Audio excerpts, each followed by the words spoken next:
आपल्या जागेवरती उभं राहूया आणि आपल्या भक्तिगीताने आपल्या भक्तीला आपण सुरुवात करूया. नमा परममंगला गौरव तुला परमवत्सला.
बापाचे आभार मानूया, त्याच्या नावाला धन्यवाद देऊया. मागील आठवडाभर त्याने आपल्या प्रत्येकाचा सांभाळ केला, आपली काळजी त्या देवबापाने घेतली, आपल्या सर्व गरजा त्याने पुरविल्यात.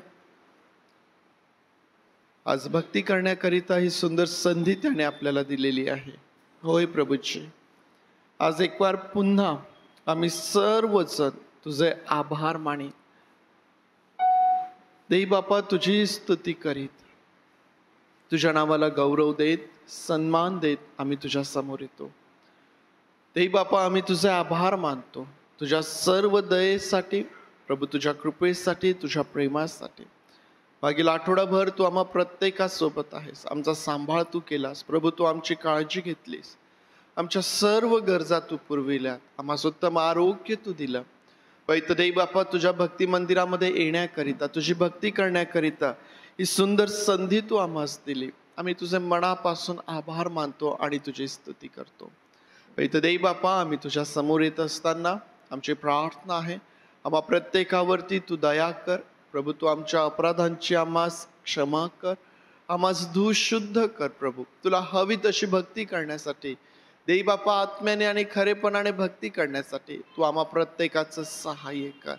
होय पवित्र देवबापा, तुझ्या आत्म्याच्या मार्गदर्शनामध्ये, त्या सामर्थ्यामध्ये आज तुझ्या भक्ती मंदिरामध्ये तू आम्हास चालव, आशीर्वादित कर प्रभू. तुझी उपस्थिती या ठिकाणी तू असू दे आणि तुझ्या उपस्थितीमध्ये असणारे आशीर्वाद प्रभू, तुझ्या उपस्थितीमध्ये असणारे तुझ्या त्या अद्भुत गोष्टी, तुझे ते अद्भुत काम पवित्र देवबापा, याचा अनुभव तू प्रत्येकाला येऊ दे आणि देवबापा तुझं गौरव तू करून घे.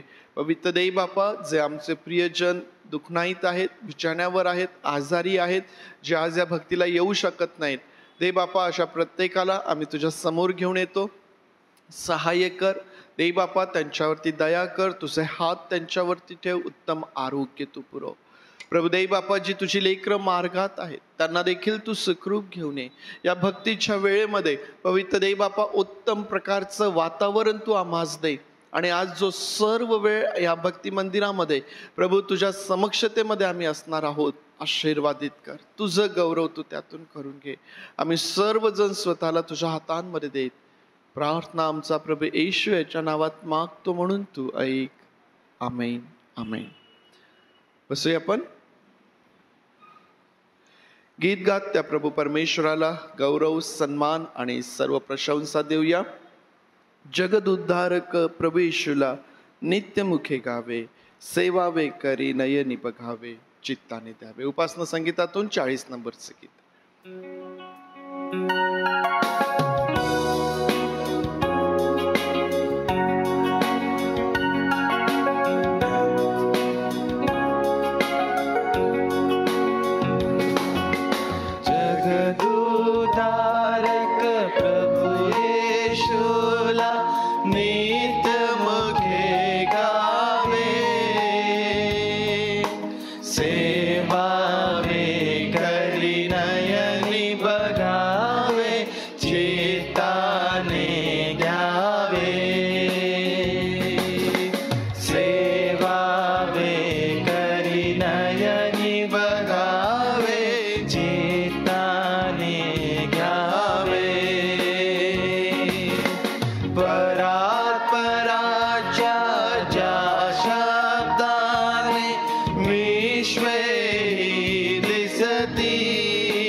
का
शाखा त्याची मी मजला ठावे, मी बन गेले ख्रिस्त ख्रिस्त हे या पुढती गावे, मी पण गेले ख्रिस्त ख्रिस्त हे या पुढती गावे, जगदुद्धारक प्रभु येशूला नित्य मुखे गावे, सेवावे करी नयनी बघावे, चित्ताने घ्यावे, सेवावे करी नयनी बघावे, चित्ताने घ्यावे.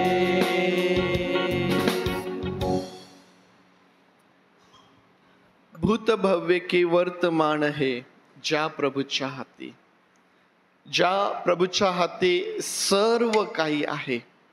आम्ही पाहतो आहोत की जो अवघ्या सृष्टीचा निर्माण करता आहे, ज्याच्या द्वारे आणि ज्याच्या करिता सर्व काही निर्माण करण्यात आलेलं आहे, तो तुमचा आणि माझा प्रभू आहे.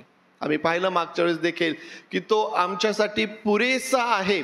आम्हाला आणखीन कशाची किंवा कोणाची गरज नाही. आमच्या तारणासाठी, सार्वकालिक जीवनासाठी तो आमच्यासाठी पुरेसा आहे. आणि टिळक असे म्हणतात की देह धराया लावी त्याला पतितांची प्रीती.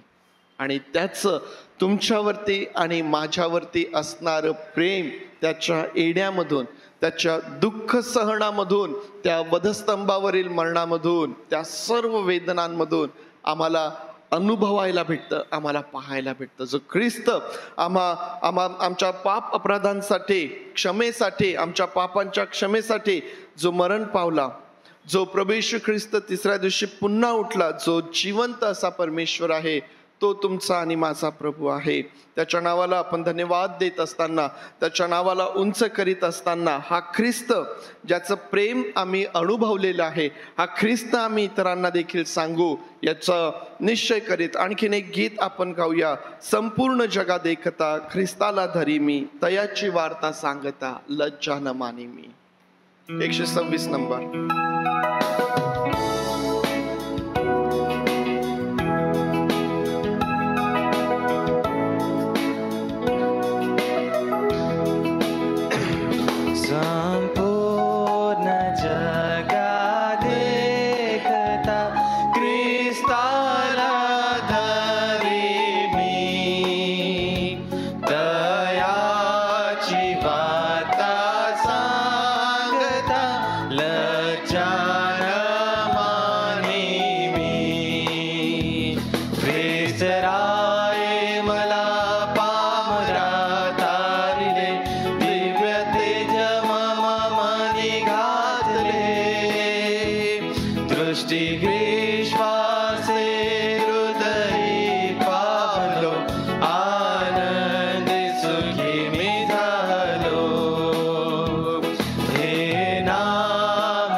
सराय मला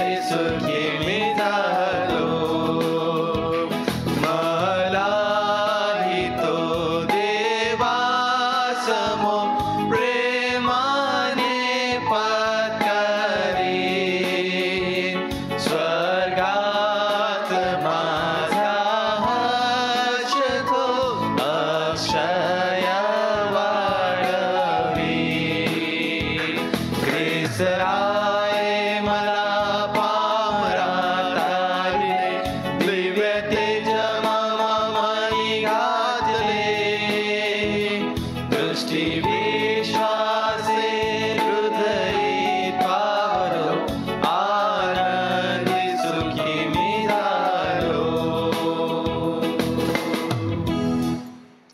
यावेळेस पवित्र शास्त्रातून एक स्तोत्र वाचूया आणि आज आपल्याकरिता अरुणा एक स्तोत्र वाचेल. सर्वांना सलाम. स्तोत्रसंहिता 119 अध्याय 119 आणि वचन 33 ते 40 वाचणार आहे. हे परमेश्वरा, तू आपल्या नियमाचा मार्ग मला दाखव, म्हणजे तू मी शेवटपर्यंत धरून राहील. मला बुद्धी दे, म्हणजे मी तुझे शास्त्र पाळीन, खरोखर पूर्ण मनोभावे ते मी पाळीन. तू आपल्या आज्ञाच्या मार्गाने मला चालील, त्यातच माझा सुख आहे. माझ्या मनाचा कल लाभाकडे नको, तर तुझ्या निर्बदाकडे होऊ दे. निरर्थक गोष्टीपासून माझी दृष्टी फिरव, तुझ्या मार्गात मला उत्तेजित कर. तू आपले भय धरणाऱ्यास दिलेले वचन आपल्या दासासंबंधाने खरे कर. मला निंदेचे भय आहे, म्हणून ती दूर कर. तुझे निर्णय उत्तम आहेत. पहा, मला तुझ्या विधीचा ध्यास आहे, लागू राहिला आहे. तू आपल्या न्यायत्वाने मला उत्तेजित कर. स्तोत्रकर्ता दावीद या ठिकाणी म्हणतो, हे परमेश्वरा, तू आपल्या नियमाचा मार्ग मला दाखव, म्हणजे तो मी शेवटपर्यंत धरून राहीन. आणि स्तोत्रकर्ता दावीद राजा म्हणतो, तू आपल्या आज्ञाचा मार्गाने मला चालव, त्यातच माझा सुखानंद आहे. Thank you so much. स्तोत्रसंहिता 119 मधून जो संदर्भ आपण वाचलाय, स्तोत्रकर्ता यामध्ये असं म्हणतो की माझ्या मनाचा कल अन्याय लाभाकडे नको, तर तुझ्या निर्बंधांकडे असू दे. फार महत्वाचं वचन आम्हाकरिता आहे की या जगामध्ये आम्ही राहत असताना प्रत्येक व्यक्तीचा कल हा फायद्याकडे असतो. कोणालाच असं वाटत नाही की माझं काही नुकसान व्हावं, माझा लॉस व्हावा, मग तो कोणताही असेल. प्रत्येकाला असं वाटतं की या जगामध्ये माझा फायदा झाला पाहिजे, माझा लाभ झाला पाहिजे.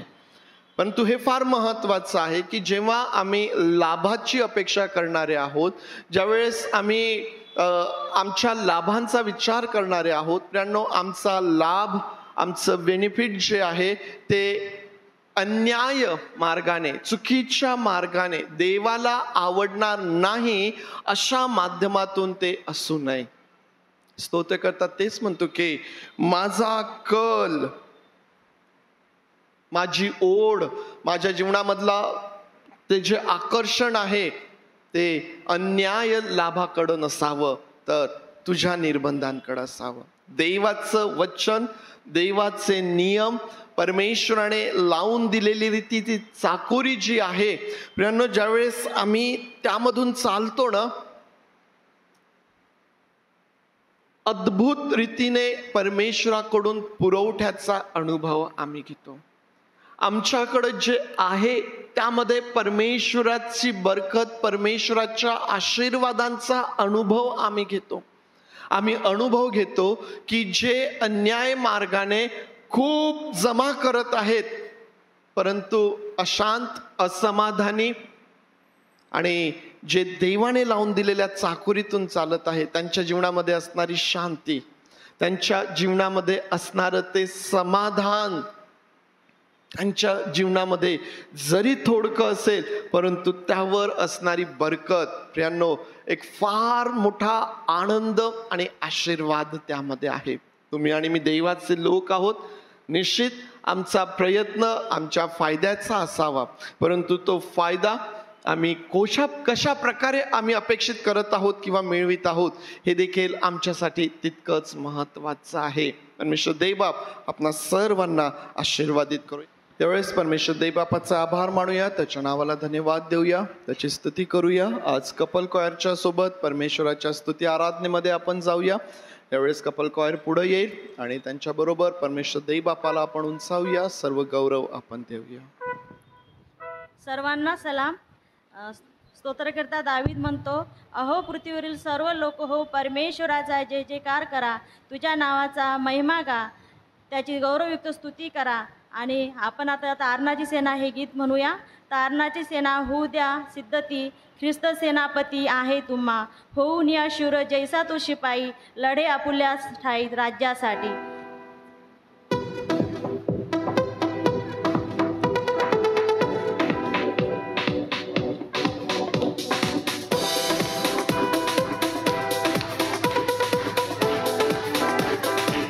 आपण सर्वजण टाळ्या वाजवून हे गीत गाऊया.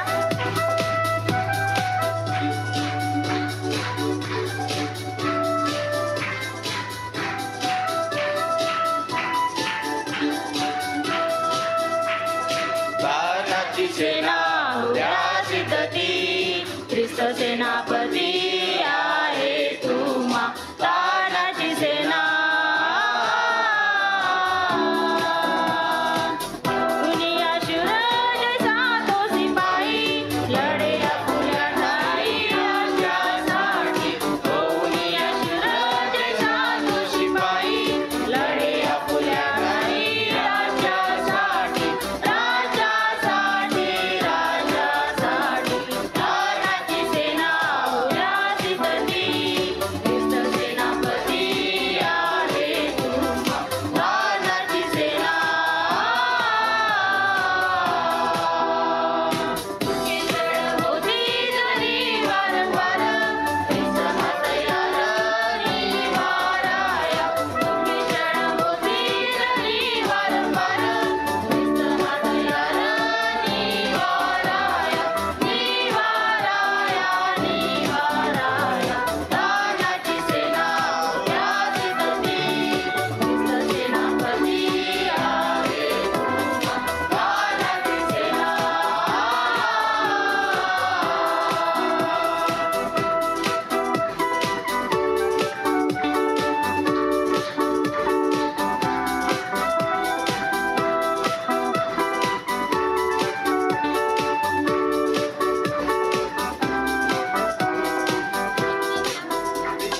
विचाराच्या कानाने निजना, तेने लक्ष्मणा होई पार.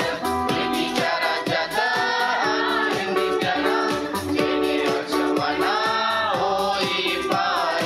होई पार होई पार.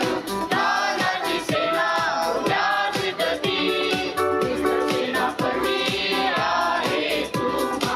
तारणाची सेना तुम्हाला तुझे नाव ख्रिस्ताच्या जयाचा, मंजुळवाणीचा नाद करा. तुम्हाला तुझे नाव ख्रिस्ताच्या जयाचा, मंजुळवाणीचा नाद करा.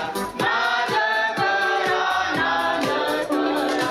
तारणाची सेना उद्या सिद्धती, ख्रिस्त सेनापती आहे तुम्हा.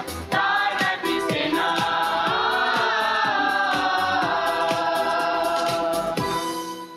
दुःखी छळ होती जरी वारंवार, ख्रिस्त हा तयार निवाराया. आपण आता एवढ्या कठीण काळामध्ये आहो, पण देवबाप जरी आपले छळ होतो, दुःख होणार, पण देवबाप आपल्याला निवारायला तयार आहे ना. आपण ज्या परिस्थितीमध्ये आहोत, देवबाप आपल्याला सांभाळायला तयार आहे. यावेळेस आपण दुसरे गीत गाऊया.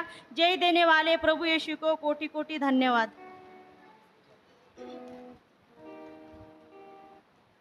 कारण की देवबापांनी आपल्यावर अनंत उपकार केलेले आहे. आणि गीतकर्ता म्हणतो, जय देने वाले प्रभू येशू को कोटी कोटी धन्यवाद.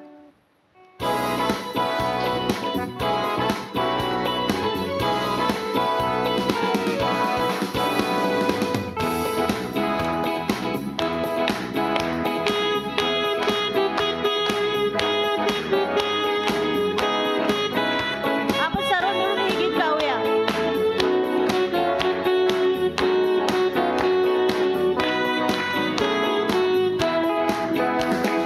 जय देने वाले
ईश्वर देवबाप आपला शांती देने वाला आहे आणि चंगा करने वाला आहे आणि आनंद देने वाला देवबाप आहे हा.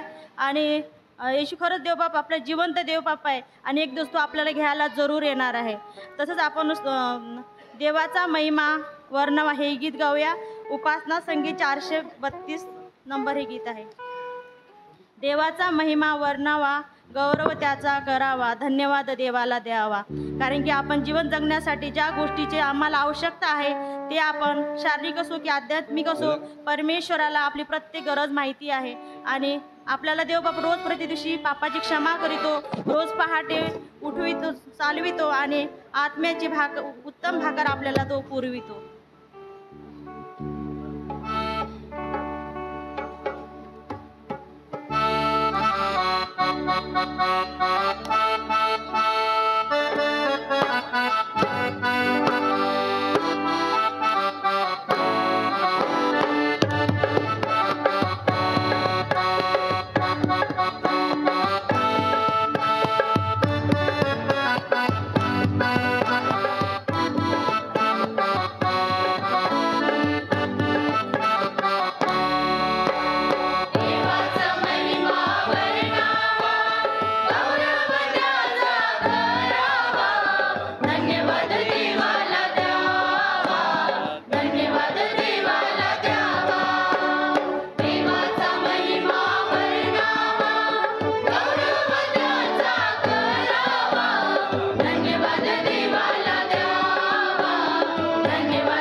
देवबाप आपल्याला चालवतो आणि आपण रोज देवबापाला धन्यवाद द्यायला पाहिजे आणि देतो.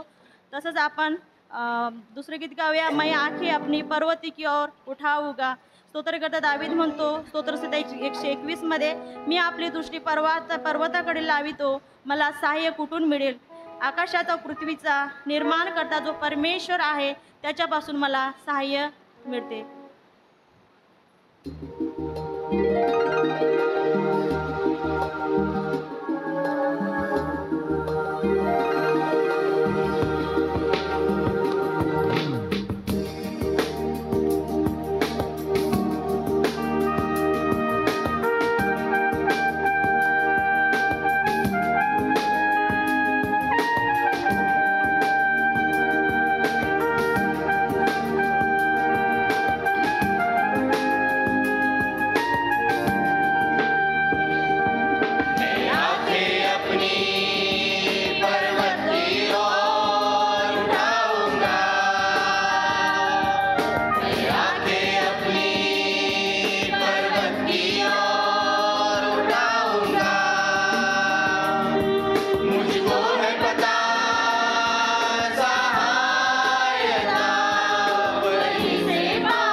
गीत करता असे म्हणतो, कष्ट से यीशु मुझे बचाएगा, रक्षक बनकर वो प्राण संभालेगा.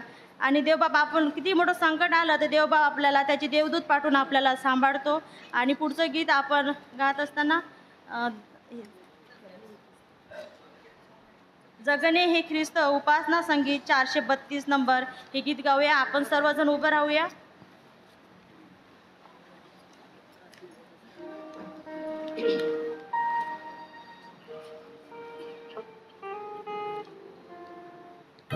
प्रार्थनेमध्ये जात असताना आपण सर्वजण उभे राहून आपल्या परमेश्वराला मान सन्मान देऊन हे गीत गाऊया. आज संत पाऊल म्हणतो, जगणे हे ख्रिस्त पर मृत्यू हा लाभ आहे मला.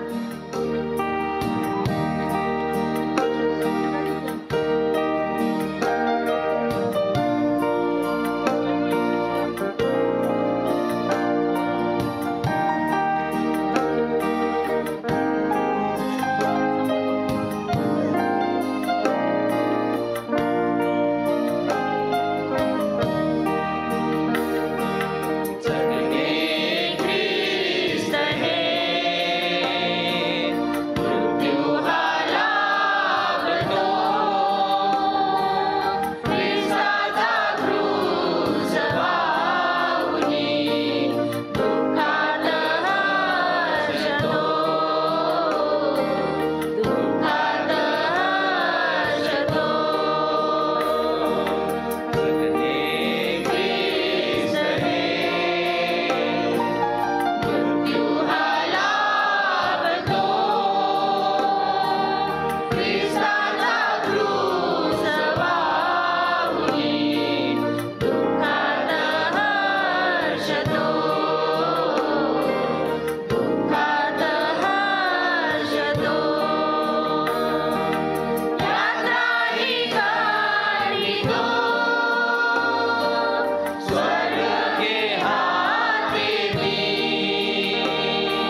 प्रार्थनेमध्ये जात असताना आपले डोळे बंद करून आपले माना झुकून खाली देवबापाला विशेष देवबापाशी बोलूया. आणि मी प्रार्थना करते विशेष करून पवित्र पवित्र सेनाधीश परमेश्वरा, अखिल सृष्टीच्या निर्माण करत्या माझ्या पवित्र देवबापा, परमेश्वरा, आज आम्ही तुझ्या चरणाजवळ तू नतमस्तक ठेवून आमच्या पापाची कबुली करतो देवबापा आणि झालेल्या चुकीच्या अपराधाची क्षमा मागतो देवबापा. पवित्र परमेश्वरा, हे परमेश्वरा, आम्ही स्तुती आराधना आत्म्याच्या प्रेरणेने केली असताना तू मान्य करून घे देवबापा. आणि देवबापा, आमच्या इथं बसणाऱ्या प्रत्येक मंडळीवर तू आशीर्वाद दे देवबापा, प्रत्येकावर तू सहाय्य कर देवबापा. आणि परमेश्वरा, प्रभू, आमचा विश्वास आहे देवबापा, तुझं वचन म्हणते जिथे किंवा दोघे किंवा तिघे उपस्थित आहे मी तिथे उपस्थित आहे. आणि देवबापा, तू खरोखर आमच्यासोबत आहे म्हणून तुझे उपकार मानतो देवबापा. येणारा तुझा दास आमच्यापर्यंत जो संदेश आणतील देवबापा, ते आमच्यासाठी बापा विशेष करून तू योग्य त्याचं पडू दे देवबापा. आणि देवबापा, आमच्या जीवनात आम्ही आचरण करणारे असं भाव असं होऊ दे देवबापा. आणि आमच्या सर्व आम्ही मागण्या तुझ्या पुढे ठेवतो देवबापा. पुढील वेळ काळ तुझ्या हातात देतो, येशू ख्रिस्ताच्या गोड आणि प्रिय नावाने मागतो म्हणून तो एक आमेन. आपण या महिन्यामध्ये कलसेकरासचं जे पत्र आहे त्यावरती आपण मनन करीत आहोत, अभ्यास करीत आहोत. हे पत्र देखील काही फार मोठं असं पत्र नाही आहे, 4 अध्याय आणि सहज आपण ते एका दिवसाला वाचू शकतो. आणि जर आम्ही एका दिवसाला 4 अध्याय वाचू शकतो तर मला असं वाटतं की एका महिन्यामध्ये हे सर्व पत्र पाठ होऊन जातं. आम्हाला आठवतं की ज्यावेळेस ITIच्या ट्रेनिंगसाठी प्रकाश या ठिकाणी मी होतो त्यावेळेस कॉम्पिटिशनसाठी हे पत्र होतं आणि आम्हाला 15 दिवसाचा वेळ दिला होता आणि म्हटलं होतं की 15 दिवसामध्ये हे पूर्ण पत्र पाठ झालं पाहिजे. आणि आम्ही ते केलं देखील होतं. पूर्ण 4ही अध्याय अगदी तोंडपाठ त्या ठिकाणी आम्ही केले होते आणि फार सुंदर. त्याचबरोबर मंडळीच्या दृष्टीने अतिशय महत्त्वाचं अशा प्रकारचं हे पत्र आहे. या प्रार्थना करूया. देई बापा, तुझे आभार मानतो, स्तुती करतो आणि तुझ्या नावाला उंचावितो. तुझ्या वचनांवरती आम्ही मनन करत असताना आमचं सहाय्य कर. तुझ्या वचनांमध्ये असणारं ते गूढ रहस्य, त्याचबरोबर ते सामर्थ्य प्रभू तू आम्हावरती ओत. आणि पवित्र देई बापा, या सामर्थ्याने तू आम्हास नवीन कर, आमची सुधारणूक तू कर, तुझी इच्छा आम्हास कळू दे आणि तुझं गौरव तू करून घे. प्रभू तुझे आभार मानतो. प्रार्थना प्रभू येशू याच्या नावात मागतो म्हणून तू ऐक. आमेन आमेन. मागच्या रविवारी जेव्हा आपण या पत्राला सुरुवात केली त्यावेळेस अध्याय 1 आणि त्यातून 15 ते 23 ही वचने आपण आपल्या समोर ठेवली होती. आणि या वचनांमधून, या संदर्भामधून ख्रिस्ताचं जे वैभवी श्रेष्ठत्व आहे हा विषय आपण आपल्या समोर ठेवला होता. ख्रिस्ताचं वैभवी श्रेष्ठत्व यावरती विचार करत असताना एकंदर 6 गोष्टी मी तुम्हाला सांगितल्या होत्या. ख्रिस्ताचं वैभवी श्रेष्ठत्व आठवतात का? 6 गोष्टी कोणती आहे? पहिली गोष्ट, ख्रिस्त देवाचे प्रतिरूप आम्ही पाहतो. दुसरं सांगल कोणी? ख्रिस्त सर्व गोष्टींचा निर्माण करता आहे. 3, ख्रिस्ताचे पूर्वीपासून असणारे अस्तित्व आम्ही पाहिलं. 4, ख्रिस्त हा मंडळीचे मस्तक आहे. 5, ख्रिस्ताची दैवी परिपूर्णता देखील आम्ही त्या ठिकाणी पाहिली. आणि 6, ख्रिस्ताने केलेले समेटाचे कार्य. या प्रकारे ख्रिस्ताचं जे गौरवी श्रेष्ठत्व आहे यावरती आम्ही विचार करत असताना या प्रकारे त्याकडं आम्ही पाहिलेलं आहे. त्या विषयावरती आम्ही या प्रकारे मनन केलेलं आहे. आज पुढं जात असताना आपल्या समोर जी वचने आपण ठेवत आहोत ती म्हणजे पहिला अध्याय वचन 24 पासून तर दुसरा अध्याय वचन 23, म्हणजेच संपूर्ण दुसरा अध्याय. अध्याय 1 वचन 24 पासून संपूर्ण जो दुसरा अध्याय आहे तो आपण आपल्या समोर ठेवत आहोत. आणि ज्यावेळेस आम्ही या वचनांकडं लक्ष देतो ज्यावेळेस आम्ही ही वचने वाचतो, आता संपूर्ण ही पुष्कळ वचने असल्यामुळं आपण ती पूर्ण वाचणार नाही, गरजेप्रमाणे आपण त्यामधून निश्चितच वाचू, परंतु एक बॅकग्राऊंड तुम्हाला देत आहे की ज्यावेळेस आम्ही ही सर्व वचने वाचतो आम्हाला त्यामध्ये काय सापडतं. आम्हाला त्यामध्ये सापडतं की पाऊल या मंडळीला पत्र लिहित असताना मंडळीकरिता काही महत्त्वाचे बोध, इशारे पाऊल या संदर्भामध्ये देत आहे. ख्रिस्ताचं गौरवी श्रेष्ठत्व पाहिल्यानंतर आता पाऊल वळतोय ख्रिस्ताच्या मंडळीकडं. मस्तकाकडं आम्ही मागच्या आठवड्यामध्ये मनन केलं, मस्तकाविषयी आम्ही मागच्या रविवारी मनन केलं, आणि हा मस्तक हा ख्रिस्त कसा श्रेष्ठ आहे त्याचं गौरवी, त्याची ती थोरवी, त्याचं ते श्रेष्ठत्व आम्ही मागच्या रविवारी पाहिलं. आता आम्ही त्याच्या शरीराकडं वळत आहोत. मंडळी ही ख्रिस्ताचं शरीर आहे, मंडळी ही ख्रिस्ताची वधू आहे, आणि आता या शरीराकडं, या वधूकडं जेव्हा पाऊल वळतोय तो काही महत्त्वाच्या सूचना, काही महत्त्वाचे बोध तो मंडळीला करत आहे. आणि आज त्यावरती आम्हाला मनन करायचं आहे, कारण या ठिकाणी असणारी ही मंडळी ही ख्रिस्ताची मंडळी आहे, हे ख्रिस्ताचं शरीर आहे, ही ख्रिस्ताची वधू आहे. या मंडळीकरिता आज परमेश्वराच्या वचनांमधून काय बोध आहे. आज परमेश्वर जो आमचा प्रभू, जो आमचा मस्तक, जो आमचा वर, जो ख्रिस्त, तो आज आम्हाला काय बोध करू इच्छितो त्याकडं आम्हाला आमचं लक्ष लावायचं आहे. आणि म्हणून पहिली बाब जी आज आपण पाहत आहोत ती म्हणजे पाऊल मंडळीला सांगत आहे की ख्रिस्ताविषयीच्या ज्ञानाने श्रीमंत व्हा.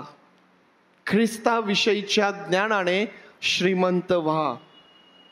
आम्ही सकाळी ज्यावेळेस स्तोत्र वाचलं त्या स्तोत्रामध्ये आम्ही पाहिलं की स्तोत्रकर्ता म्हणतो की अन्याय लाभाकडे माझा कल नसावा. श्रीमंत व्हायला प्रत्येकाला आवडतं. कोणाला असं वाटतं का की मी श्रीमंत होऊ नये? प्रत्येकाला वाटतं की आम्ही श्रीमंत असावं, आमच्याकडं सर्व काही विपुल प्रमाणात असावं, आम्हाला काहीही कमी असू नये. प्रत्येकाला असं वाटतं. आणि आम्ही पाहतो की या जगामध्ये मनुष्य जो आहे त्याकरिता झटत आहे. आमचे कष्ट, आमचे श्रम, आमची धावपळ, आमची ओढाताण ही सर्व कशासाठी आहे?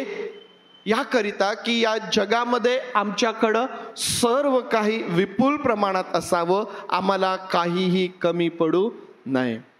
परंतु प्रियांनो, याची दुसरी बाजू ज्यावेळेस आम्ही पाहतो, मी दुसरी बाजू यासाठी म्हणतो कारण ही बाजू झाली फक्त जगाची बाजू झाली, जगिक दृष्टीने झाली. परंतु मंडळी ही फक्त जगापुरती मर्यादित नाही.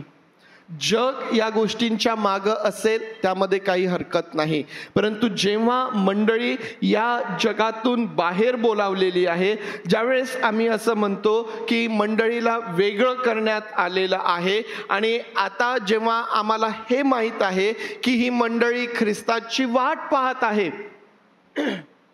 तो वर आम्हाला घेण्याकरिता येणार आहे आणि ही वधू त्याची वाट पाहत आहे, मग आम्ही वाट पाहत असताना आमच्याकरिता ही जी दुसरी बाजू आहे ती देखील तेवढीच महत्त्वाची आहे. किंबहुना जगिक बाजूपेक्षा आमची आध्यात्मिक बाजू ही आमच्यापेक्षा अधिक महत्त्वाची आहे, अधिक विशेष प्राधान्य ज्याला आम्हाला द्यायला पाहिजे अशा प्रकारची ती आहे. आणि ज्या प्रकारे आम्हाला जगात श्रीमंत व्हायला आवडतं, प्रियांनो, पाऊल आम्हाला सांगतो की आम्ही ख्रिस्ताविषयीच्या ज्ञानामध्ये आम्ही श्रीमंत व्हावं. आम्ही ख्रिस्ताविषयीच्या ज्ञानामध्ये आम्ही श्रीमंत व्हावं. आम्ही जर अध्याय 1 वचन 24 पासून तर दुसरा अध्याय वचन 3 पर्यंत जर आम्ही वचने वाचली तर त्या ठिकाणी आम्हाला पाहायला मिळेल. तुमच्याकरिता वचन 26 पासून मी वाचत आहे. जे रहस्य युगानुयुग पिढ्यानपिढ्या गुप्त ठेवलेले होते, परंतु आता त्याच्या पवित्र जनांना प्रगट झाले आहे, ते हे वचन होय. या रहस्याच्या गौरवाची संपत्ती, लक्ष द्याल, पाऊल या ठिकाणी संपत्तीचा उल्लेख करतो. संपत्ती परराष्ट्रीयांमध्ये काय आहे हे आपल्या पवित्र जनांना कळवणे देवाला बरे वाटले. गौरवाची आशा असा जो ख्रिस्त तुमच्यामध्ये आहे तो ते रहस्य आहे. आम्ही त्याची घोषणा करतो. सर्व प्रकारच्या ज्ञानाने प्रत्येक माणसाला बोध करतो व प्रत्येक माणसाला शिकवतो, अशासाठी की प्रत्येक माणसाला ख्रिस्ताच्या ठायी पूर्ण असे उभे करावे. याकरिता त्याची जी शक्ती माझ्या ठायी जोराने कार्य चालवत आहे, तिच्या मानाने मी झटून श्रम करत आहे. वचन 2 अध्याय वचन 2. ते परिश्रम यासाठी की त्यांच्या मनास उत्तेजन प्राप्त व्हावे, प्रेमाने त्यांनी एकमेकांशी बांधले जावे, ज्ञानाची पूर्ण खात्री ही संपत्ती त्यांना विपुल मिळावी व देवाचे रहस्य म्हणजे ख्रिस्त याचे पूर्ण ज्ञान त्यास व्हावे. त्या ख्रिस्तामध्ये ज्ञानाचे व बुद्धीचे सर्व निधी गुप्त आहेत. या वचनांचा सार जर तुम्ही काढला तर तुम्हाला फिरून हे टायटल मिळेल, ख्रिस्ताविषयीच्या ज्ञानामध्ये श्रीमंत होणे. पाऊल मंडळीला लिहित असताना तो सांगतो की युगानुयुग पिढ्यानपिढ्या गुप्त ठेवलेलं रहस्य काय आहे. काय आहे ते रहस्य? ते रहस्य म्हणजे ख्रिस्त आहे. ते रहस्य म्हणजे ख्रिस्त आहे. या रहस्याविषयी नियमशास्त्रात आम्ही वाचतो, या रहस्याविषयी संदेष्टांच्या ग्रंथांमध्ये आम्ही वाचतो. या रहस्याचे संकेत आकाशामध्ये दिसून आलेत. हे रहस्य जे अजूनपर्यंत मनुष्याला अवगत झालेलं नव्हतं, हे रहस्य ज्याची वाट लोक पाहत होते परंतु ते समजू शकले नाहीत. पाऊल म्हणतो की ते रहस्य मंडळीला, आपल्या पवित्र जनांना प्रगट करावे हे देवाला बरे वाटले. जे रहस्य युगानुयुग पिढ्यानपिढ्यापासून लपवून ठेवलेले होते, ते रहस्य पवित्र जनांना, तुम्हाला, मला, मंडळीला प्रगट करावं हे देवाला बरं वाटलं. याकडं जणू काही आम्ही असं पाहू शकतो की लपवून ठेवलेलं धन, लपवून ठेवलेली संपत्ती सापडली तर काय आनंद होतो. तुम्ही रस्त्याने जाता जाता एखादी नोट जर तुम्हाला रस्त्यावर पडलेली दिसली, अरे वा, आज माझा फायदा झाला. आम्हाला आवडतं, आम्हाला आमचा फायदा आवडतो. प्रियांनो, ख्रिस्ताविषयीचं ज्ञान ही फार मोठी संपत्ती आहे. हे रहस्य का बरं देवाने पवित्र जनांना प्रगट केलं? हे रहस्य का बरं देवाने तुम्हाला आणि मला प्रगट केलं? ते यासाठी की आम्ही या रहस्याविषयी, त्याच्या विषयीच्या ज्ञानामध्ये आम्ही श्रीमंत व्हावं. आम्हाला विपुल अशी ही ज्ञानाची संपत्ती आम्हाला आमच्या जीवनामध्ये प्राप्त व्हावी. प्रियांनो, या रहस्याविषयी हे जे ज्ञान आहे, हे रहस्य, याला पाऊल जो आहे संपत्ती म्हणून या ठिकाणी आम्हाला सांगत आहे. जर आम्ही मानवी जीवनाचा जर अभ्यास केला तर आमच्या असं लक्षात येईल की खरी संपत्ती आमच्यासाठी काय आहे. आमच्याकरिता खरी संपत्ती काय आहे? ख्रिस्ताविषयीचं ज्ञान ही संपत्ती आहे, खऱ्या अर्थाने आम्हाला श्रीमंत करणारी आहे. तुम्ही पहा, मनुष्याकडं खूप पैसा आहे, परंतु जर तो पैसा त्या मनुष्याचं जीवन वाचवू शकत नाही तर त्या पैशाचा काही उपयोग आहे काय? माझ्याकडे एवढा पैसा आहे की तो कधीच संपणार नाही, परंतु मला कळावं की मला एखादा आजार जडलेला आहे आणि हा आजार बरा होण्यासाठी मला माझे सर्व पैसे, मला माझं जे आहे नाही ते देऊन द्यावं लागेल. मी ते ठेवेल का जवळ? मी काय करेल? माझ्यासाठी माझा पैसा महत्वाचा असेल की माझा जीव महत्वाचा असेल? आम्हाला माहिती आहे की मनुष्याचा जीव हा जास्त महत्वाचा आहे. प्रियांनो, जर आमचा पैसा, आमची श्रीमंती जर आमचे प्राण वाचवू शकत नाही तर त्याचा आम्हाला काय लाभ? मरणानंतर तर आम्हाला त्याचा काही एक लाभ नाही. परंतु आता पहा, ख्रिस्ताविषयीचं ज्ञान आम्हाला श्रीमंत करणार आहे असं पाऊल आम्हाला या ठिकाणी सांगत आहे. ख्रिस्ताविषयीचं ज्ञान आम्हाला श्रीमंत करतं. ज्याला प्रभू येशू ख्रिस्ताविषयीचं ज्ञान प्राप्त झालेलं आहे ना, पाऊल यामध्ये असं म्हणतो की परराष्ट्रीयांमध्ये ती जी संपत्ती आहे त्याचं महत्व हे किती मोठं आहे. कारण पहा, ख्रिस्ताविषयीचं ज्ञान काय करतं? ख्रिस्ताविषयीचं ज्ञान जे पूर्वी आम्ही कोणी नाही, ते ज्ञान आम्हाला अधिकारी बनवतं. ते ज्ञान आम्हाला वारस बनवतं. कोणाचे वारस? कोणीतरी स्वर्गामध्ये आपल्यासाठी छोटासा प्लॉट विकत घेऊन दाखवा बरं. कोणीतरी स्वर्गामध्ये आपल्या श्रीमंतीने, आपल्या पैशाने ईदभर तरी जागा घेऊन दाखवा बरं. आहे का तेवढी योग्यता या जगातील पैशामध्ये? नाही. ख्रिस्ताविषयीचं ज्ञान आम्हाला त्या स्वर्गाचे अधिकारी, त्या स्वर्गाचे वारस बनविणारं आहे. ख्रिस्ताविषयीचं ज्ञान पाऊल आम्हाला काय सांगतो की मनुष्याला परिपूर्ण करते. ज्या व्यक्तीला ख्रिस्ताविषयीचं ज्ञान प्राप्त होतं ती व्यक्ती, पाऊल म्हणतो की ते ज्ञान त्याला परिपूर्ण करतो. पाऊल काय म्हणतो? पाऊल म्हणतो की आम्ही त्या ज्ञानाची घोषणा करतो, आम्ही त्या ख्रिस्ताची घोषणा करतो, आम्ही त्यातून बोध करतो, यासाठी की प्रत्येक मनुष्याला परिपूर्ण करून त्या ख्रिस्ताच्या समोर उभं करावं.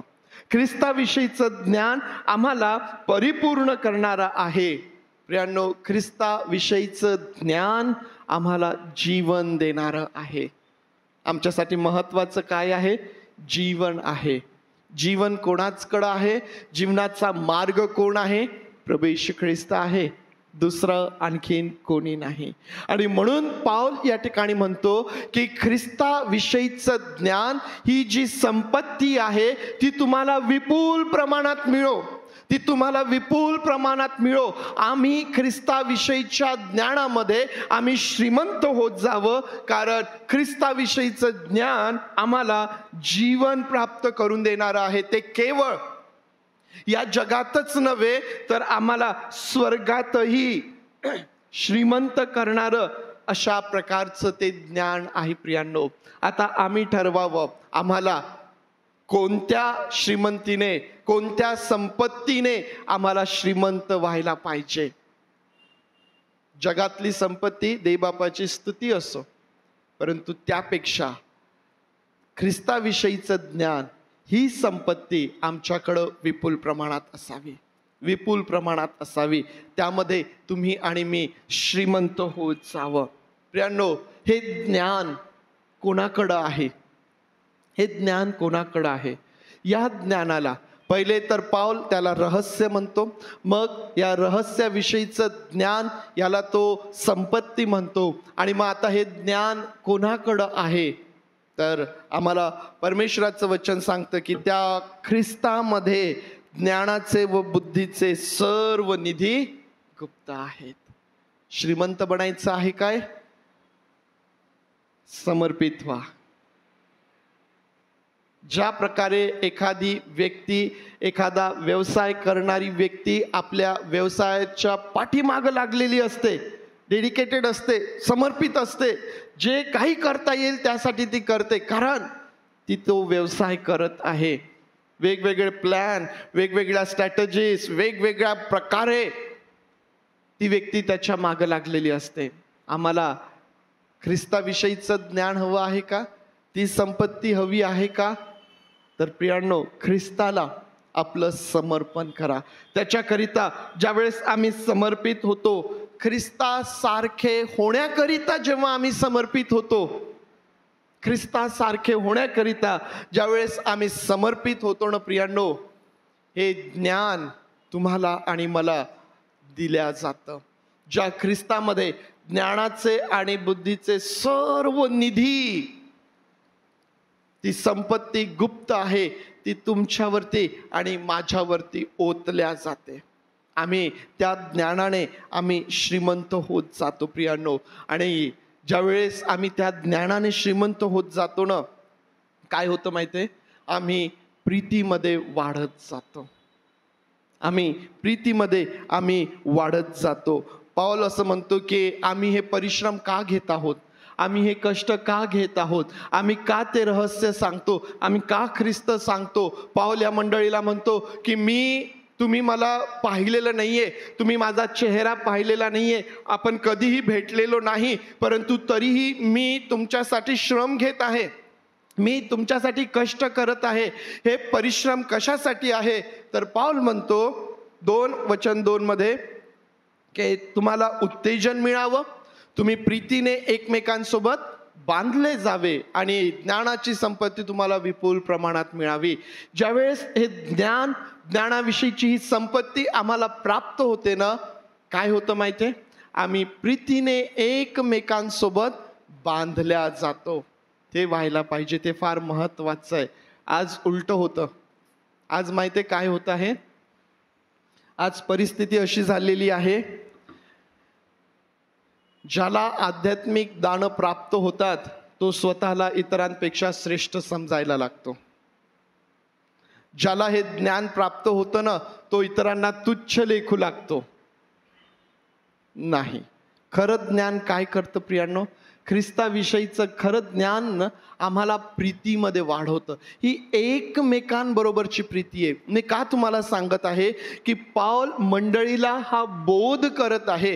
पाऊल का मंडळीला म्हणत आहे की तुम्ही या ख्रिस्ताविषयीच्या ज्ञानाने श्रीमंत व्हा?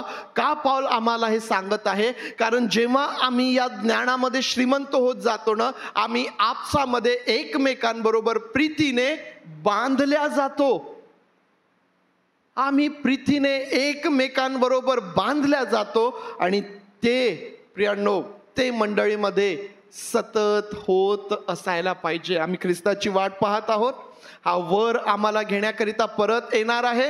हा वर जेव्हा आम्हाला घेण्याकरिता परत येणार आहे, ज्यावेळेस आम्ही त्याची वाट पाहत आहोत, या वाट पाहण्याच्या दिवसांमध्ये एकमेकांपासून विभक्त होणे, एकमेकांना तुच्छ लेखणे, एकमेकांना दोष लावणे, तो असा तो तसा, याने असं केलं त्याने तसं केलं, प्रियांनो या गोष्टी बाजूला सारून आम्हाला एकमेकांबरोबर प्रीतीमध्ये बांधल्या जाणं जास्त गरजेचं आहे, जास्त महत्वाचं आहे. ही देवाची इच्छा आपल्या मंडळीकरिता आहे प्रियांनो. आणि म्हणून पाऊल तुम्हाला आणि मला सांगतो की त्या ज्ञानाने तुम्ही श्रीमंत असा. म्हणजे आम्ही प्रीतीने एकमेकांबरोबर आम्ही बांधल्या जाणार आहोत. आणि हेच ज्ञान तुमचं आणि माझं संरक्षण करणारं देखील आहे. बरं, हेच ज्ञान तुमचं आणि माझं संरक्षण करणार आहे. वचन 4 मध्ये पाऊल असं म्हणतो, लागवी भाषणाने कोणी तुम्हाला भुलवू नये म्हणून हे सांगतो. का पाऊल दुसरं कारण देतो आम्हाला?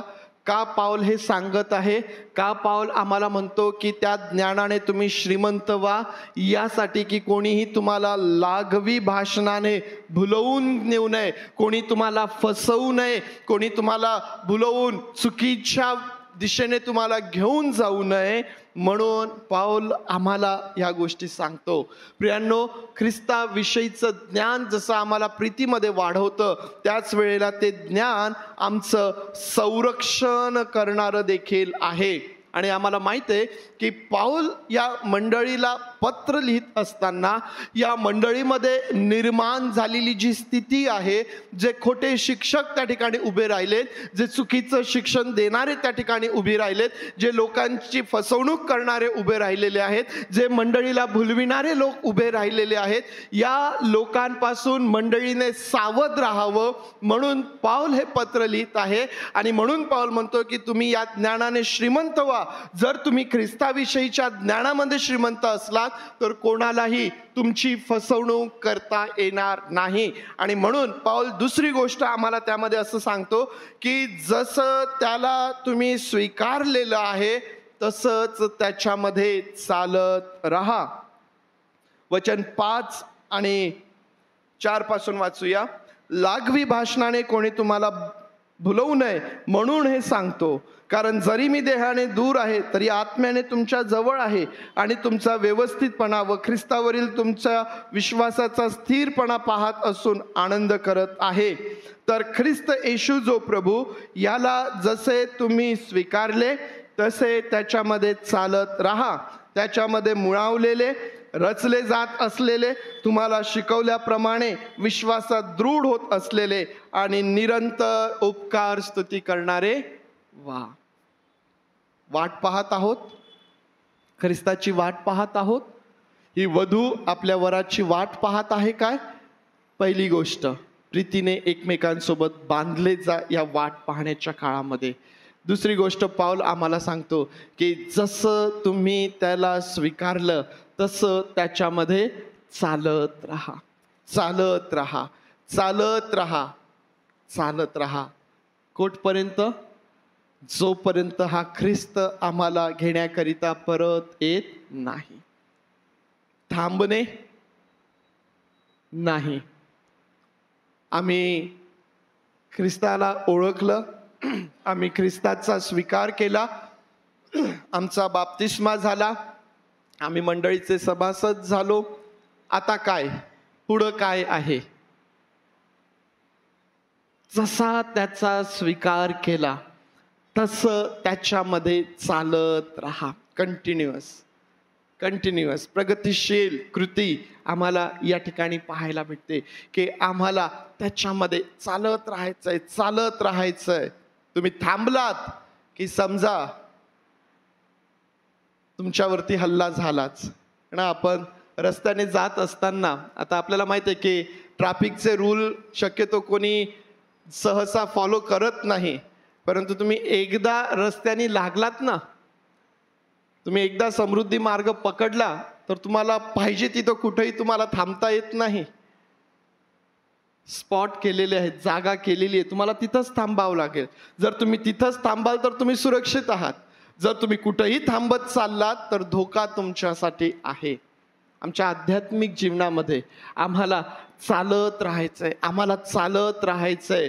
जर आम्ही थांबतो, आम्ही दुर्लक्ष करतो, आम्ही निष्काळजीपणाने वागतो, जर आम्ही त्या ख्रिस्ताकडं, आम्ही आमच्या आध्यात्मिक जीवनाकडं जर दुर्लक्ष करतो तर प्रियांनो, आमच्यासाठी त्या ठिकाणी फार मोठा धोका आम्हाला त्या ठिकाणी पाहायला भेटतो. आणि पाऊल या ठिकाणी आम्हाला सांगतो की जसं तुम्ही त्याला स्वीकारलं तसं त्याच्यामध्ये चालत राहा.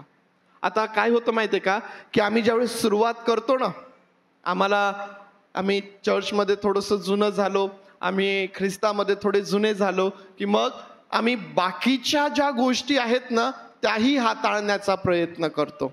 बाकीचेही जे डॉक्ट्रिन्स आहेत, बाकीचेही जे सिद्धांत आहेत, बाकीच्याही ज्या गोष्टी आहेत ना, आम्ही त्याही गोष्टी हाताळण्याचा प्रयत्न करत असतो. आणि मग पुष्कळदा आमची फसगत त्या ठिकाणी होते. जसं तुम्ही त्याला स्वीकारलं तसं त्याच्यामध्ये चालत राहा. पाऊल या ठिकाणी काही शब्द प्रयोग तो त्या ठिकाणी करतो, ज्यामध्ये तो म्हणतो मुळावलेले, रचले जात असलेले, दृढ होत असलेले आणि निरंतर उपकार स्तुती करणारे व्हा. निरंतर उपकार स्तुती. आता मुळावलेले, रचले जात असलेले आणि दृढ होत असलेले हे शब्द आम्हाला काय शिकवतात? हे शब्द आम्हाला काय शिकवतात? हे शब्द आम्हाला स्थिरता आणि भक्कमपणा शिकवतात. मुळावलेले, जे शिक्षण तुम्हाला मिळालेलं आहे, जो विश्वास तुम्हाला प्राप्त झालेला आहे, त्याच्यामध्ये तुम्ही मुळावलेले असावे, खोलवर त्याच्यामध्ये तुम्ही जावे, तुम्ही रचले जात असलेले, त्या ख्रिस्ताप्रमाणे होत असलेले, तुमच्या विश्वासामध्ये दृढ होत असलेले आणि निरंतर उपकार स्तुती करणारे तुम्ही व्हा. स्थिरता आणि भक्कमपणा या ठिकाणी आम्हाला पाहायला भेटतो. का बरं पाऊल ह्या गोष्टी सांगत आहे? या गोष्टी सांगण्यामागचा देखील पावलाचा उद्देश तोच आहे की जे खोटं शिक्षण आहे, जे चुकीचं शिक्षण आहे, त्यापासून मंडळीचं संरक्षण करावं. जे शिक्षण त्या ठिकाणी पसरविण्यात आलेलं आहे, ज्या खोट्या गोष्टी त्या ठिकाणी सांगण्यात आलेल्या आहेत, त्यामुळं मंडळीमध्ये जे अस्थिरता निर्माण झालेली आहे, जी परिस्थिती निर्माण झालेली आहे, त्यापासून मंडळीचं संरक्षण करावं, याकरिता पाऊल या गोष्टी आम्हाला सांगतो. तुम्हाला माहिती आहे की आमचं स्थिर असणं आणि आमचं भक्कम असणं हे आमच्या संरक्षणासाठी किती महत्त्वाचं आहे. जर मला ख्रिस्ताविषयीचं ज्ञान नाही, जर मी अस्थिर आहे ना, जर मी ख्रिस्तामध्ये मुळावलेला नाही, भक्कम नाही, तर कोणीही येऊन मला काहीही सांगेल आणि मी पटकन त्याच्यावरती विश्वास ठेवेल.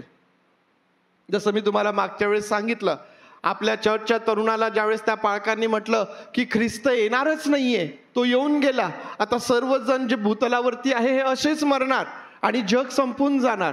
जर त्या तरुणाकडं तो जर अस्थिर असता तर त्याने काय केलं असतं? अरे बापरे, पाळक साहेब सांगतायत, ते खोटं थोडीच सांगणार आहेत, ते खोटं थोडीच सांगणार आहे ना. चटकणी विश्वास ठेवतो. जर आम्ही त्या ज्ञानामध्ये मुळावलेले नाही ना, आम्ही जर त्या बेसिक गोष्टी, जर आमचे सिद्धांत जर मजबूत नाहीत ना, तर प्रियांनो कोणीही येतो आणि काहीही सांगतो आणि आम्ही त्याप्रमाणे करू लागतो. आणि आज परिस्थिती तीच निर्माण झालेली आहे. का चुकीचं शिक्षण स्वीकारलं जातं? का खोट्या शिक्षणाला प्रतिसाद दिला जातो? कारण आम्ही दुर्लक्ष केलेलं आहे. ख्रिस्ताविषयीचं जे ज्ञान, जी श्रीमंती आम्हाला असायला पाहिजे होती, आम्ही तिच्याकडे दुर्लक्ष केलेलं आहे. आम्ही अजूनही ख्रिस्ताविषयीच्या ज्ञानामध्ये कमजोर आहोत, अशक्त आहोत, दुर्बल आहोत. आणि म्हणून हे जे खोटं शिक्षण आहे, या ज्या खोट्या गोष्टी आहेत, त्या पसरताना आणि वाढताना आम्हाला त्या ठिकाणी पाहायला भेटतात. आणि म्हणून प्रियांनो, पाऊल तिसरी गोष्ट आम्हाला सांगतो की सावध राहा. आणि या खोट्या शिक्षणाविषयी तो आम्हाला इशारे देतो. तो म्हणतो, म्हणून लक्ष द्या, म्हणून लक्ष द्या. वचन 8, 2 अध्याय वचन 8. ख्रिस्ताप्रमाणे नसलेले तर माणसांच्या संप्रदायाप्रमाणे, जगाच्या प्राथमिक शिक्षणाप्रमाणे असणारे तत्वज्ञान व पोकळ भूलतापा यांच्या योगाने तुम्हाला कोणी ताब्यात घेऊन जाऊ नये म्हणून लक्ष द्या. मंडळीने लक्ष द्यायचं आहे. कोणत्या गोष्टींकडे लक्ष द्यायचं आहे? तर पाऊल म्हणतो, ख्रिस्ताप्रमाणे नसलेले, माणसांच्या संप्रदायाप्रमाणे, जगाच्या प्राथमिक शिक्षणाप्रमाणे असणारे तत्वज्ञान, सावध असा यापासून. पोकळ भूलथापा, पोकळ भूलथापा यापासून, या युगाने कोणी तुम्हाला ताब्यात घेऊन जाऊ नये म्हणून पाऊल सांगतो की तुम्ही सावध असा.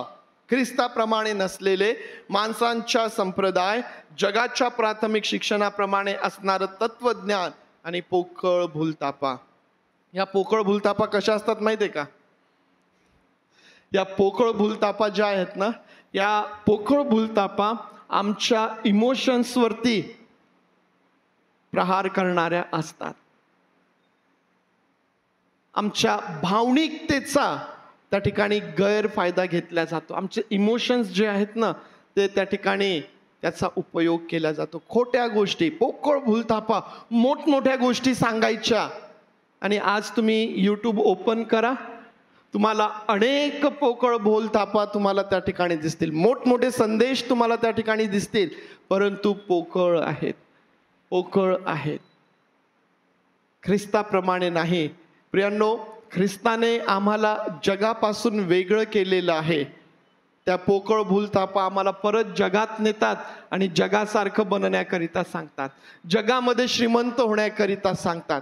पोकळ भूलथापा असे अनेक उदाहरणं तुम्हाला त्या ठिकाणी पाहायला भेटतील. त्यापासून तुम्हाला सावध असायचं आहे. आणखीन काय सांगतो पाऊल? आणखीन एक गोष्ट आम्हाला त्या ठिकाणी सांगतो की नियमशास्त्राद्वारे कोणाला तुमचा निर्णय करू देऊ नका. पहिली गोष्ट तो म्हणतो की लक्ष द्या. दुसरी गोष्ट तो म्हणतो की कोणाला तुमचा निर्णय करू देऊ नका. 2 अध्याय आणि वचन 16 मध्ये असं म्हटलेलं आहे, तर मग खाण्यापिण्याविषयी तसेच सण अमावस्या किंवा शब्बात पाळण्याविषयी कोणाला तुमचा निर्णय करू देऊ नका.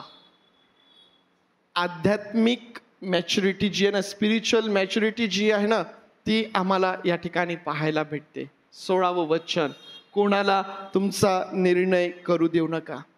त्या मंडळीमध्ये, त्या परिस्थितीमध्ये हे जे खोटे शिक्षक उभे झाले होते, हे खोटे शिक्षक काय सांगत होते? तुम्हाला नियमशास्त्राचं देखील पालन करावं लागेल, तुम्हाला सुनता करावी लागेल, तुम्हाला ते सण पाळावे लागतील, तुम्हाला या गोष्टी कराव्या लागतील, तुम्हाला ख्रिस्ताबरोबर या देखील गोष्टी कराव्या लागतील. ते लोक ह्या प्रकारचं शिक्षण त्या ठिकाणी देत होते. पाऊल म्हणतो की कोणालाही तुमचा निर्णय करू देऊ नका. नियमशास्त्राच्या द्वारे कोणालाही तुमचा निर्णय करू नका, कारण त्यातील ज्या सर्व गोष्टी होत्या त्या छायारूप होत्या. जर आम्ही वचन 17 वाचलं तर त्यामध्ये तो अतिशय स्पष्ट म्हणतो, या बाबी म्हणजे कोणत्या बाबी? ज्या वचन 16 मध्ये आम्ही वाचल्या, सण अमावस्या शब्बात याविषयी ह्या ज्या सर्व बाबी आहेत, तो म्हणतो या बाबी पुढे होणाऱ्या गोष्टींच्या छाया आहेत. छाया आहेत, सावली रूपाने त्या आहेत. शरीर तर ख्रिस्ताचे आहे. शरीर तर ख्रिस्ताचे आहेत. ज्या गोष्टी सावलीप्रमाणे आहेत त्या गोष्टींना महत्त्व देऊ नका. त्या गोष्टींनी कोणी तुमचा न्याय करू नये, त्या गोष्टींनी कोणी तुमचा निर्णय करू नये, कारण ख्रिस्ताने हे नियमशास्त्र रद्द करून, ते पूर्ण करून त्याने रद्द केलेले. जर आम्ही वचन 14 वाचलं तर वचन 14 मध्ये तो म्हणतो, आपल्या विरुद्ध असलेले म्हणजे आपल्याला प्रतिकूल असलेले विधींचे ऋणपत्र त्याने खोडले व वधस्तंभाला खिळून त्याने ते रद्द केले आहे. त्याने ते रद्द केले आहे. या दिवसांमध्ये मला माहित नाही किती लोकांच्या घरी काही जण आलेत आणि त्यांनी तुम्हाला हे पटवण्याचा प्रयत्न केला की तुम्ही जी रविवारची भक्ती करता ती चुकीची आहे, तुम्ही शनिवारला भक्ती करायला पाहिजे. प्रभू येशू ख्रिस्त आलेला आहे, यरुशलेम माता आहे. आणि अशा अनेक गोष्टी घेऊन, नियमशास्त्रातल्या गोष्टी घेऊन कितीतरी जण आमच्या घरी येतात आणि आम्हाला आमचा न्याय करण्याचा, आमचा निर्णय करण्याचा प्रयत्न ते करतात की तुम्ही जे करत आहात ते चुकीचं आहे, तुम्हाला देवाची शिक्षा होईल, तुम्हाला शासन होईल. जर तुम्हाला त्यापासून वाचायचं आहे तर आम्ही सांगतो त्या गोष्टी तुम्ही करा. पाऊल म्हणतो कोणालाही तुमचा निर्णय करू देऊ नका.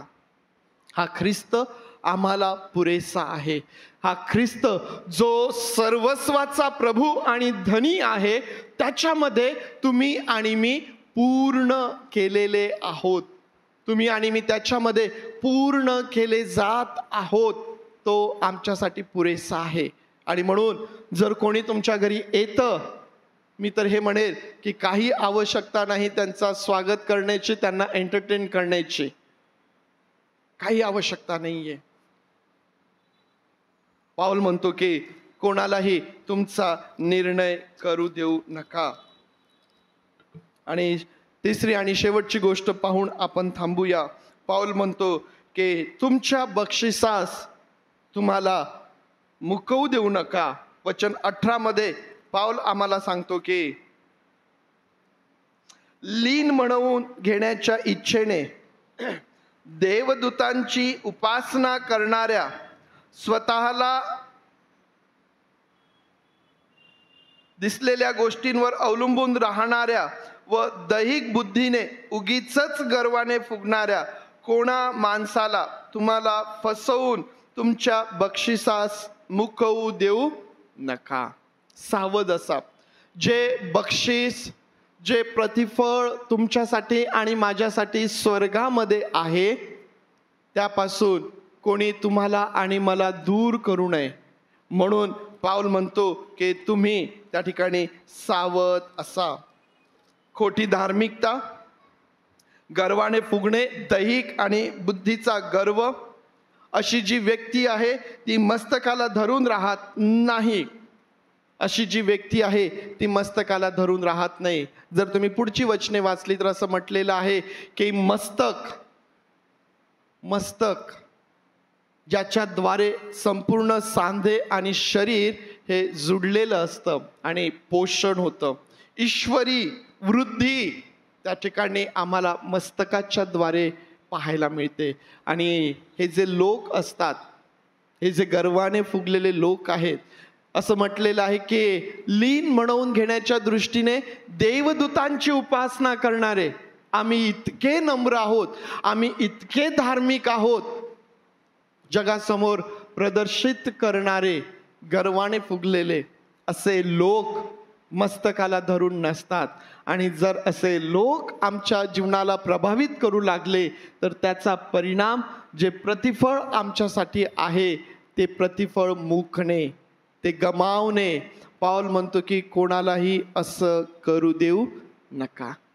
किती गोष्टी सांगितल्यात मी. मला असं वाटतं की खूप कठीण झालं का आजचा संदेश. हे बोध आहेत प्रियांनो, मी नवीन काहीच सांगितलेलं नाहीये. हे सर्व जी वचने मी आज तुमच्या समोर ठेवली त्या वचनांमधूनच मी तुम्हाला सांगितलेलं आहे. किती गोष्टी आज आम्ही यामधून पाहिलेल्या आहेत. आम्ही सुरुवात करत असताना आम्ही सुरुवात केली ख्रिस्ताविषयीच्या ज्ञानाने श्रीमंत होण्याने. आम्ही का ख्रिस्ताविषयीच्या ज्ञानाने श्रीमंत व्हायचं आहे? कारण हे ज्ञान आम्हाला एकमेकांबरोबर प्रीतीमध्ये बांधतं आणि हे ज्ञान आमचं संरक्षण करतं. हे ज्ञान जर पाहिजे असेल तर ख्रिस्तामध्ये सर्व हे जे निधी आहेत ज्ञानाचे, बुद्धीचे, हे गुप्त आहेत. आणि पाऊल, आम्ही दुसरी गोष्ट पाहिली की जसं आम्ही त्याला स्वीकारलेलं आहे तसं आम्हाला त्याच्यामध्ये चालत राहायचं आहे. भक्कम होणे, दृढ होणे. आणि शेवटी आम्ही 3 गोष्टी आणखीन पाहिल्या ज्या आम्हाला सावध राहण्यासाठी, खोट्या शिक्षणाविरुद्ध आम्हाला इशारे देण्यात आलेले आहेत. म्हणून लक्ष द्या, तुमचा निर्णय कोणाला करू देऊ नका, तुमच्या प्रतिफळास, तुमच्या बक्षिसास तुम्हाला मुकवू देऊ नका. परमेश्वर देवबाप ही वचने आपल्या सर्वांकरिता आशीर्वादाची करोत. या आपले डोळे आपण बंद करूया आणि आज जे परमेश्वराचं वचन आम्हाकरिता आहे त्यावरती आज काय देवाचा आत्मा माझ्यासोबत बोलत आहे.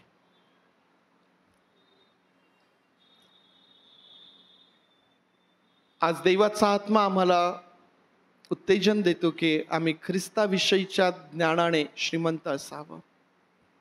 आज जे ज्ञान आम्हाला आहे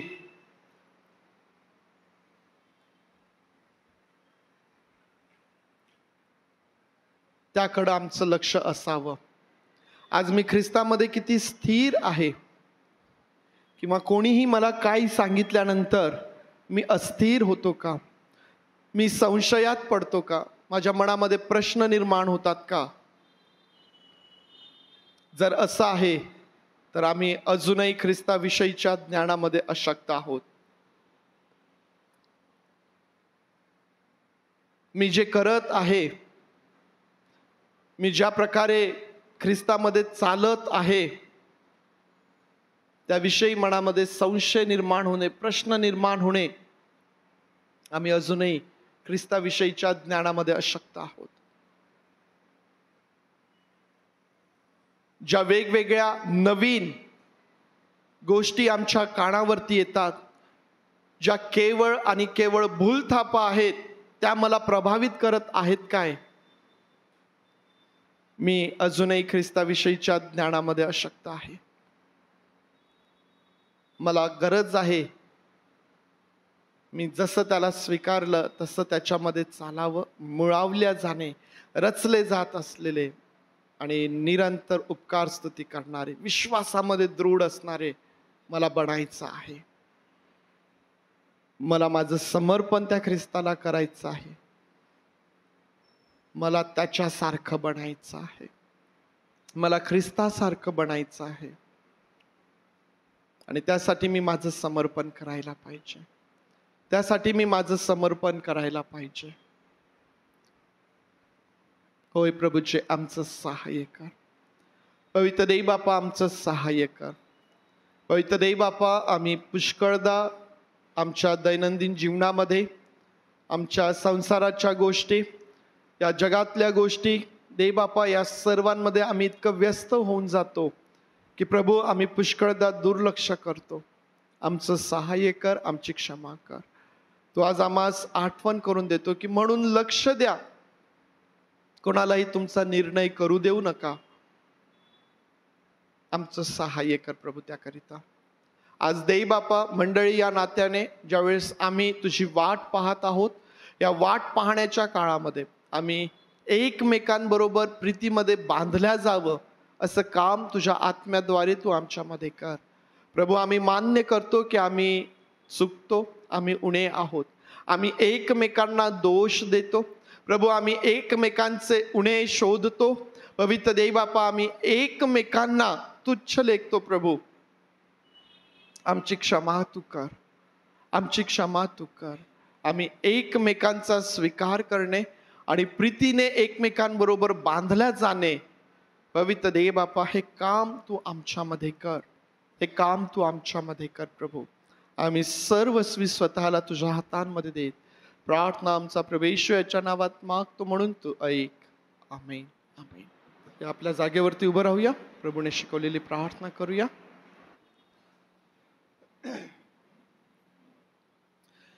हे आमच्या स्वर्गातील बापा, तुझे नाम पवित्र मानले जाव, तुझे राज्य येऊ, जसे स्वर्गात तसेच पृथ्वी.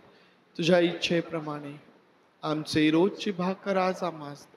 आणि जसं आम्ही आमच्या ऋण्यास ऋण सोडले तसेच तू आमचे ऋणे आम्हास सोड. आणि आम्हास परीक्षेत आणू नकोस, तर आम्हास वाईटापासून सोड. कारण की राज्य, सामर्थ्य आणि गौरव हे सर्व काळ तुझेच आहेत. आमेन.